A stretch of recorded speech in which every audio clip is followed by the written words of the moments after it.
Hello, Madcappers! What happens when we combine 3 of our popular hat tutorials and make a brand new creation? Well, we come up with our pom-pom cap. And it's perfect for winter, 4 layers of fleece to cover your ears.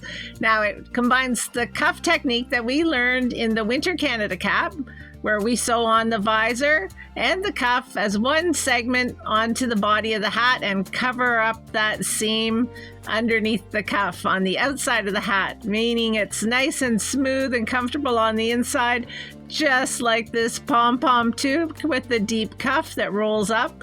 And we're going to top it all off with the pom-pom.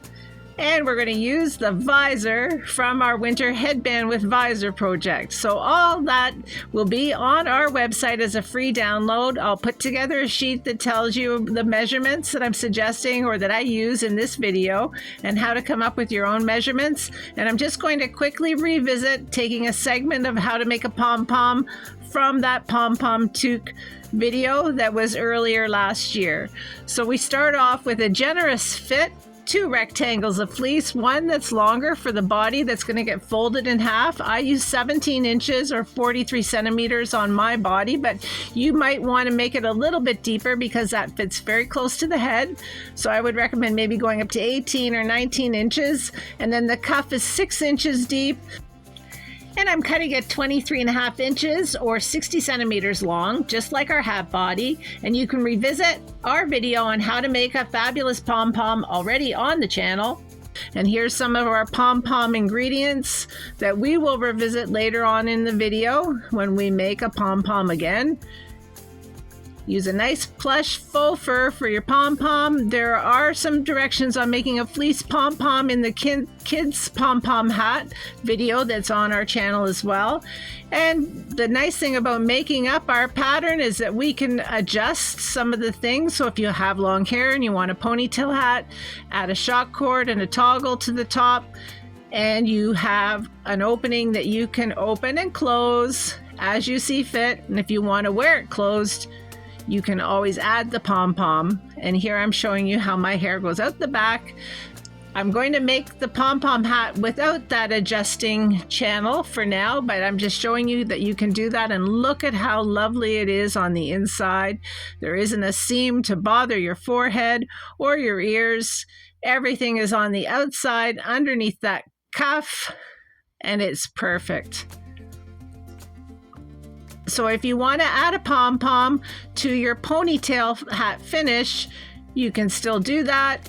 You would just put the little tab that we're going to sew onto our pom-pom through the top of the hat and close the top as much as you can, and just pin that pom-pom inside the top of the hat so it's on securely and it doesn't bounce around.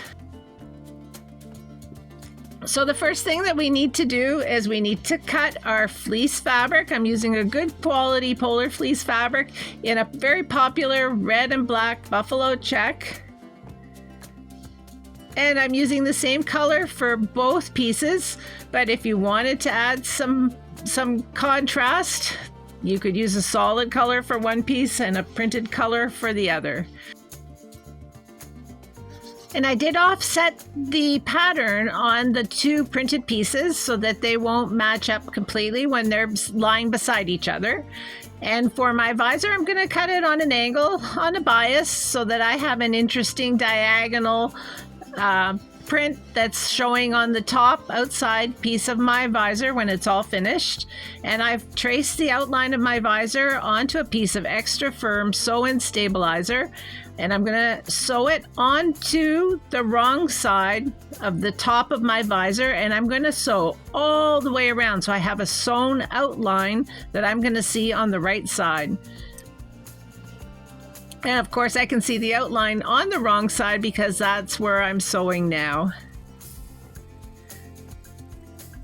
And once I finish doing that, I'm going to put the right side of my underside piece of my visor, and in this case I'm using solid black. I use solid black a lot in my hats because it really reduces the glare of the sun. It's great in the summer. You'll see black under brims of sun hats, but I like to use it in the winter as well. Gives a nice dark shadow around your face. I've just trimmed off the extra on that outside curve, and I only sewed the outside curve, and I'm going to just do a regular seam width again on the outside curve. You can clip there to help turning it over, but I like to use a serge to compress that seam and just to straighten out, smooth out all those layers. And when I turn it right side out, I find that it's really easy to just work it to the ends by rolling it with my fingers and creating a nice flat smooth finish on the outside curve of my visor.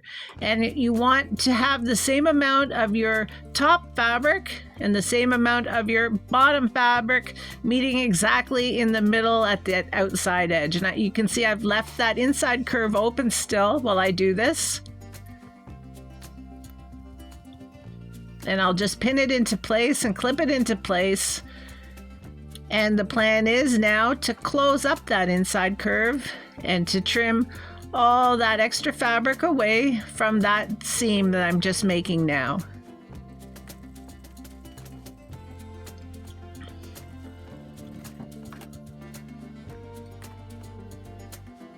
So I'll trim away that extra fabric, and I'll just do a top stitch now, a decorative top stitch. My top stitch is about 1/2 inch from the edge, or 13 millimeters, and I use my handy dandy magnetic seam guide to help make it perfect. And I'll just take a little bit of the points off the end, fold it in half, and mark a center notch point where it will end up being the center of the front of my cap. And now to sew up the back seams of my 2 rectangles. This is the cuff piece, and I like to pin and try to just make sure that that print is going to match. Once I've done my seam, and it's a regular width seam of 3/8 of an inch or 1 centimeter, I just flatten it down, and I'm going to top stitch on either side just to keep that seam lying flat, which adds to the comfort too and the fit. Doesn't take up any extra bulk, so you don't feel that against your head. And now I've folded it in the other direction. So I have a folded edge that's going to go around my head, and I'm going to just sew the 2 raw edges together right at the edge, close to the edge, maybe 1/4 of an inch in from the edge, 6 millimeters from the edge, and our wrong sides are together, so on both sides it's the right side.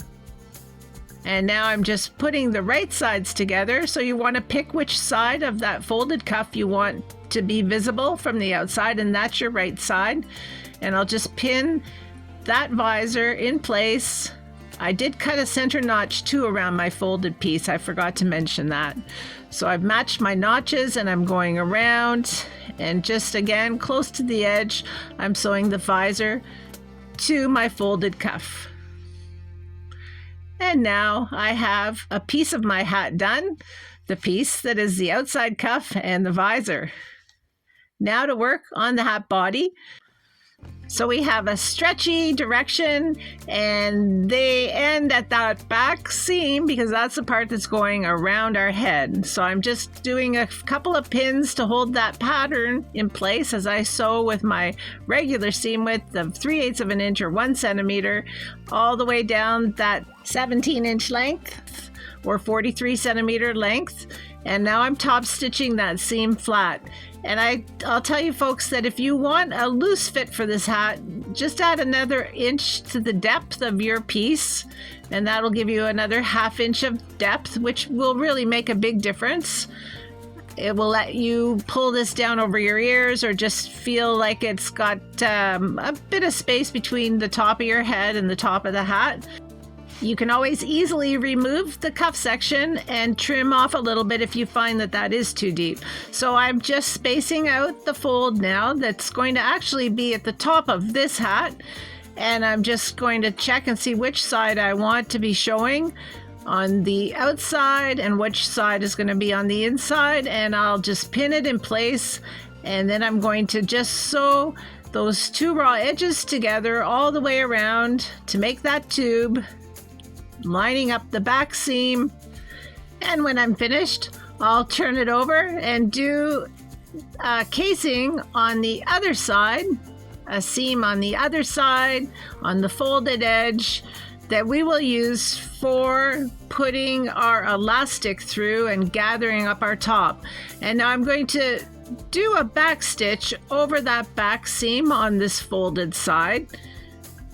And I'll show you what I mean. So I'm going to go back and forth, reinforcing that, just in case I want to do this as a ponytail hat. And I'm going to insert an elastic and a toggle. If you're choosing not to make a ponytail hat, you do not need to reinforce that back seam. The only reason we do that is because if we're going to cut it open like I'm showing you now, so that we can insert a tie and a toggle, then we have a really nicely reinforced opening, better than a buttonhole, that will be very attractive and stylish and discreet. We do need this casing, however, for both our finishes. So if you're going to finish this hat off with just a pom-pom and not have it adjustable so that you can open and close it, we still need to sew that casing line. We just don't have to go back and forth, back and forth, back and forth over the back seam. Now we're going to sew the two sections together, and we're going to hide our joining seam on the outside of the hat underneath our cuff. Is to start at the front and put the back side or the wrong side of the visor up against the wrong side of the rest of the hat or the hat body. And that's what I'm doing now. So once I start in the middle, it's very easy just to work my way around, and I'm just easing in the pieces, and they should be a perfect fit. So you just want to pin them in a few places and just make sure that they are a perfect fit. And if they aren't, well, this is the time when you can correct that.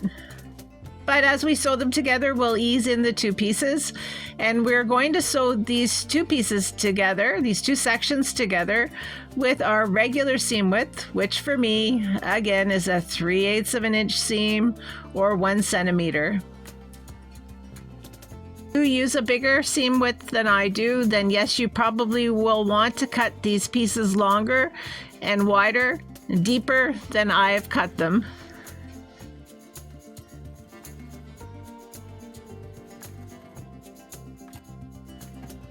I'll take my pins out and check my work, and it's looking pretty good so far. And that is the side of my visor. So I flip it around, put the cuff out on the right side, and you can see I'm pulling up the inside part, the body. And a little bit of that body I like to have showing at the bottom. And sometimes we're going to do another cap that actually has a round top. And you'll see that I use a contrast color for the inside piece, so you'll get a nice little black line all the way around the hat when you do that, or whatever color you decide. It could be the same color as the outside as well. And what I'm going to do is I'm just going to top stitch in between the two ends of the visor. So from there, I'm going to put a pin there just to mark it, and I'm going to go all the way around to there. And the line of sewing will be about 3/4 of an inch or 2 centimeters up from that bottom edge. It just clears the seam where I joined the two sections together. It helps to better hide that seam, and that's good if you're going to sew these to sell. You don't want customers to think that you are not finishing off your raw edges nicely for them. It just gives a nice finish. But you don't need to do this step. If you feel like this hat would be too tight if you did this, then by all means leave this step off. And I'm just showing you that I did it. Actually, it was about 3/4 of an inch or 2 centimeters up from the edge. Now, the fun part, we're going to take away some of that extra fabric on the top edge of our hat. We won't cut with our scissors any further than that line of sewing that we made, that casing that's there now for our elastic, but getting rid of some of this extra fleece just means that we can pull our elastic a little bit tighter, so that hole at the top is going to be small, but there'll still be a little gap for us to push the tab of our pom-pom through.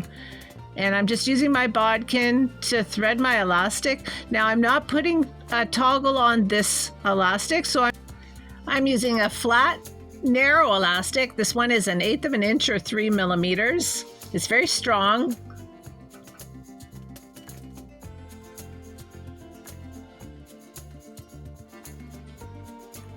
And I'm going to pull it and work the fabric all the way around to gather it up neatly and evenly. And as I pull it, I'm going to sort of be mindful of where those snips are. And eventually I want to make sure that all the snips from cutting away that extra fabric at the top, all those raw snips are hidden inside the hat. So I'm going to push them from the outside and down into the inside of the hat. And that's what I'm doing there. And you can see this on the pom-pom hat video as well. And this is part of our pom-pom hat video. I'm being lazy today, folks. I'm just editing in a piece of pom-pom history, but this will show you how to make the pom-pom. My pom-pom template is about 5.5 inches in diameter or 14.5 centimeters in diameter. And you can see my fur is quite long and it goes in an obvious one direction. So I'm going to sew my little tab onto the side that has the least amount of fur in my seam. So in the opposite direction that my fur is going, my tab is sewn, and I'm going to use a double layer of heavy duty thread, and I'm just going around with a broad basting stitch, and I'll pick up that tab as well with my needle and thread, and I'm going to pull on that thread to make a little bowl in my circle of fur, and I'm going to fill it with this high loft polyester fill until it feels right to me. If you want a really heavy-duty pom-pom, you would use more fill than I did. But I just like to give it some stability in holding that lovely ball shape. So about, a small handful of that fill. And I'm just giving it a triple knot, cutting off the ends of my thread, and there you go, folks. I have my pom-pom. Now that's the pom-pom that we made for that black and white check pom-pom hat that I showed you at the beginning of the video, but we'll use it for our cap as well. And we're back to the cap top, and I can push my pom-pom into that little hole that's left when I gather up my top. And I can give it a bit of support by just putting the ends of my elastic through and tying in a single knot. But I also want that pom-pom not to jiggle around on the top of my hat, so I'm going to pull on that tab so that my pom-pom is right up against the top of the hat on the other side. And I'm just going to catch that tab as close as I can to the pom-pom, and I'm going to pin it into the inside of the hat. And there you go, folks. Look at that. It's a fabulous, stylish hat made from pieces from 3 of our previous tutorials. And there's Ileana showing us how cute it is. And of course, you can make those fingerless gloves too, because that video is on our channel as well. You can help us by liking this video and sharing it with your sewing friends and subscribing to our channel. And thank you to Little Yeti, a subscriber who made a super thanks donation on our last video. That helps us to pay for the digitization and distribution of our free pattern pieces. So if you can, a super thanks is always appreciated. Until we see you again, happy sewing, everyone. Thanks for watching. Bye.